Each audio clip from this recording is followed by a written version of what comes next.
সরকারিভাবে সংযুক্ত প্রজাতন্ত্রী জার্মানি ইউরোপের অন্যতম প্রধান শিল্পোন্নত দেশ।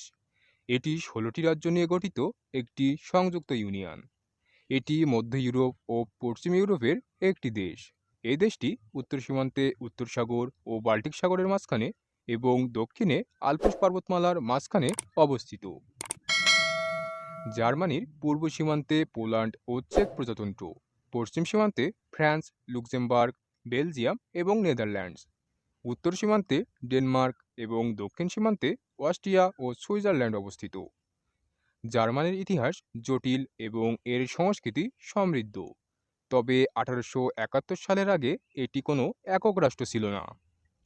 ১৮১৫ থেকে ১৮৬৭ পর্যন্ত জার্মানি একটি কনফেডারেসি এবং ১৮০৬ সালের আগে এটি অনেকগুলি স্বতন্ত্র ও আলাদা রাজ্যের সমষ্টি ছিল।